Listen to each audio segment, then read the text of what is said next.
திரைப்படங்களில் மட்டுமே மது வேண்டாம் போதை வேண்டாம் சொல்லிட்டு நடிக்கக்கூடிய நடிகர்கள் இன்னைக்கு போதையில கை செய்யும் போதைப் பொருளை பயன்படுத்தும் எப்படி பார்க்கணும்?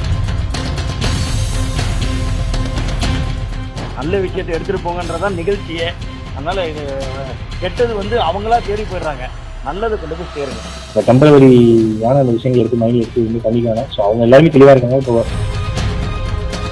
இந்த மாணவர்கள் கல்வியாளர்களை கொண்டாட ஆரம்பிக்கணும் சார். இது கொண்டாட ஆரம்பிக்கும் பொழுது தான் இன்னைக்கு நீங்க கேட்கறது போல சரி, இப்போ இந்த மாணவர்களிடையே இல்ல பொதுமக்களிடையே இந்த போதை பழக்கம் அதிகமா இருக்கு. அதுக்கு என்ன மாதிரியான விழிப்புணர்வு அடையணும்? நீங்க என்ன பசங்களும் நம்மளோட தெளிவா இருக்காங்க. எதை எடுத்துக்கணும் எடுத்துக்கூடாது ரொம்ப தெளிவா இருக்காங்க சார். எல்லாருமே என்னோட தெளிவா இருக்காங்க. அவங்க கிட்ட தான் நம்ம அட்வைஸ் கேட்கணும். எதை எடுத்துக்கணும் எடுத்துக்கூடாது ரொம்ப தெளிவா இருக்காங்க.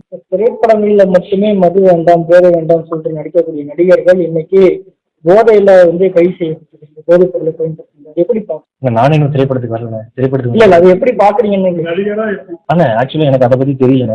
அதுக்குள்ள நான் போனதில்லை. எனக்கு எந்த பழக்கமும் கிடையாது. நான் போனதில்லை. ஸோ அதை பத்தி எனக்கு தெரியல.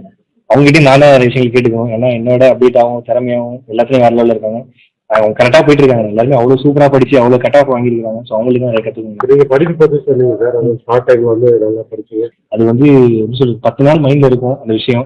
14 நாள் நம்மளே ஜாலியாக ஃப்ரீ ஆகிட்டு ஐபிஎல் மேட்ச் பார்க்க ஆரம்பிச்சிடும். ஸோ இந்த டெம்பரவரியான அந்த விஷயங்கள் எடுத்து மைண்ட் எடுத்து பண்ணிக்கலாம். ஸோ அவங்க எல்லாருமே தெளிவாக இருக்காங்க. இப்போ வரக்கூடிய ஆண்டுகள் எல்லாருமே ரொம்ப தெளிவாக அந்த தப்பான முடிவுகள் எடுக்காம எல்லாருமே வேற லெவலில் வந்துட்டு இருக்காங்க. ஸோ கண்டிப்பாக அவங்க வருவாங்க. இந்த மாணவர்கள் கல்வியாளர்களை கொண்டாட ஆரம்பிக்கணும் சார். இது கொண்டாட ஆரம்பிக்கும் பொழுது தான் இன்னைக்கு நீங்க கேட்கறது போல இந்த சினிமா துறை சார்ந்து இல்ல விளையாட்டுத்துறை சார்ந்து இது சார்ந்து தான் இன்னைக்கு மாணவர்கள் ஊக்குவிக்கப்படுறாங்க. ஸோ அவங்க கல்வியாளர்களை கொண்டாட ஆரம்பிக்கும் பொழுதுதான் இந்த மொபைல் தான் இன்னைக்கு நிறைய அடிக்ஷனா இருக்கு. ஸோ புத்தகங்கள் படிக்கக்கூடிய பழக்கம் அதிகம் வரணும். அதே போல அவங்க பிசிக்கல் மேல நிறைய அவங்களுக்கு கான்சியஸ் இருக்கணும். ஸோ அப்பதான் ஒரு தெளிவான சிந்தனை, ஒரு நேர்கொண்ட பார்வையா இன்னைக்கு மாணவர்கள் செல்ல முடியும்.